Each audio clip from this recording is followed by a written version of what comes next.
साथ में जाए और फिर मुट्ठी उठाकर मेरे साथ हो गए। बोलो भारत माता की जनता पार्टी जिंदाबाद, भारतीय जनता पार्टी जिंदाबाद, भारतीय जनता पार्टी का देखभूल कार्यकर्ता,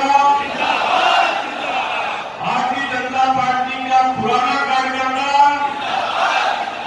भारतीय जनता पार्टी का नया कार्यकर्ता, भारतीय जनता पार्टी का सारा कार्यकर्ता। लखीमपुर के भारतीय जनता पार्टी को किसी को जागना हो तो उसके लिए कठिन काम नहीं, एक कमल दर्पण उसके हाथ में आ जाए वो पूरी भाजपा को जान जाएगा। और चित्र के सही अभी मुझे तो पता चला उस चित्र के कलेक्शन में जिनको आपने काम दिया था, भैया आपको साधुवाद के बाद कहां से खोज कर लाए हो। उमाशंकर जी, आपने तो अपने विशाल परिवार की भी फोटो दिखा दी, जो अपने फोटो से अंतर यहां कहते जो लोग अब लोग संगठन व्यवस्था में काम करते हैं, ऐसे लोगों का भी चित्र यहां पर दिखाई पड़ा। मैं सबको में आके प्रशंसा नहीं कर सकता, मैं बहुत साधुवाद और बधाई देता हूं। भारतीय जनता पार्टी का कार्यकर्ता तो अपने कार्यकर्ताओं के साथ में जो अध्यक्ष है, मिलने वाला जो होगा, जो सबके सुख दुख को जानने वाला होगा, वो अध्यक्ष हो सकता है। और शायद राजीव गुप्ता जी की बातों में आज मुझे लगता है कि वो बातों का अर्थ क्या होता है। पद जो है ना, ये अस्थायी होता है, और याद रखना, पद और पैसे का सम्मान सिर्फ आपके सामने होता है, और लेकिन आपका व्यवहार का जो सम्मान है आपके पीछे भी होता है। इसीलिए हमेशा याद रखना, ये पद, ये पैसा, ये क्षणिक है, आएगा और जाएगा। आपके द्वारा किया गया कार्य, आपका किया हुआ क्रम, आपका उपक्रम, पराक्रम, ये कभी आपके साथ नहीं छोड़ता। इसीलिए आज हम लोग राजीव गुप्ता जी के न रहने पर भी उनका हम याद कर रहे हैं। यही हमारी विशेषता है। ये बीजेपी का कार्यकर्ता ये वर्ग के वृक्ष की तरह है। ये बीजेपी का कार्यकर्ता, ये बीजेपी का कार्यकर्ता ये उस वृक्ष की तरीके से है जो तना हुआ खड़ा है मजबूती के साथ भारतीय जनता पार्टी के साथ।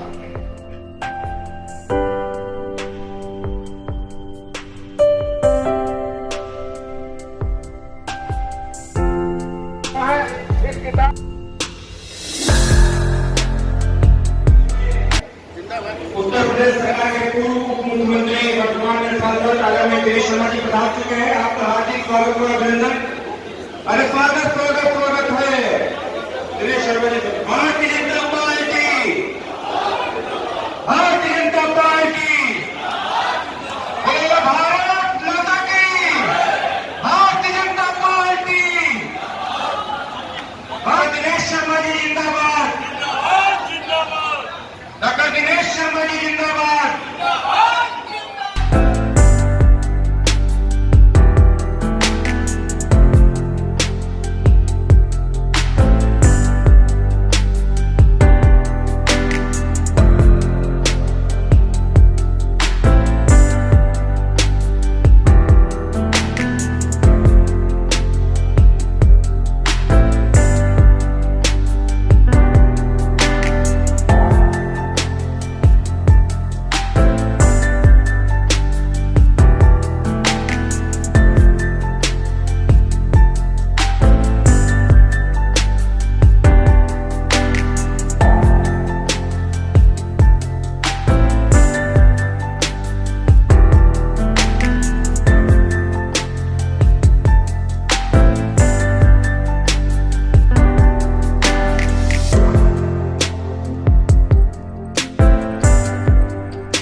जिनके बारे में भी हमारे आदरणीय लोकेश जी कह रहे थे, सरल, सहज, सुलभ। निसंदेह भारतीय जनता पार्टी की कार्यपद्धति में से निकले हुआ एक ऐसा पुष्प है जो जाकर के गुजरात जैसे प्रदेश का भी मार्गदर्शन करके आए हैं और गुजरात के प्रभारी भी रहे हैं। जो गुजरात देश भर का मार्गदर्शन कर रहा है, उस गुजरात को भी मार्गदर्शन करने का काम आदरणीय डॉक्टर दिनेश शर्मा जी लंबे समय तक प्रभारी के रूप में करते रहे।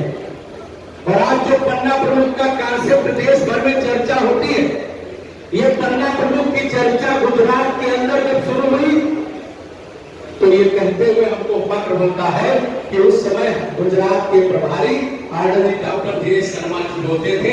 और यह चर्चा जो पन्ना प्रमुख की चर्चा है, उसका भी श्रेय मैं आदरणीय डॉक्टर दिनेश शर्मा जी को भी प्रदान करना चाहूंगा। हम सब उनसे सीखें।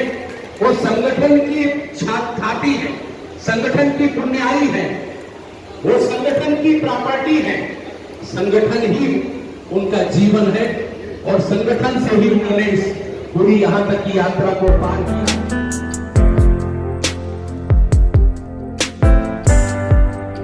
और ये मोदी, ये मानव नहीं, ये महामानव है।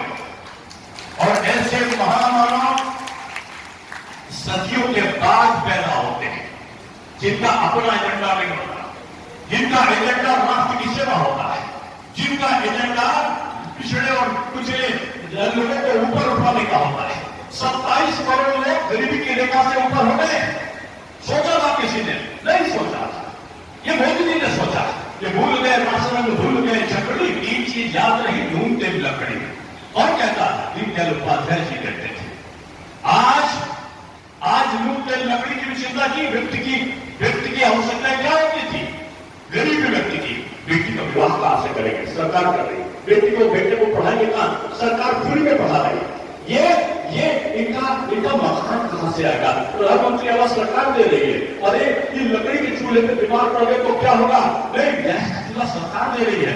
बीमार पड़ गए तो 5 लाख का ये आयुष्मान का कवच आपको दे रही है। ये किसान बीज कहां से लाएगा? छोटी छोटी खर्चा कहा देगा। अरे नहीं, ये तो सम्मान निधि मिल रही है, किसान छोटे मोटे खर्चे को चला लेगा। ये कौन है?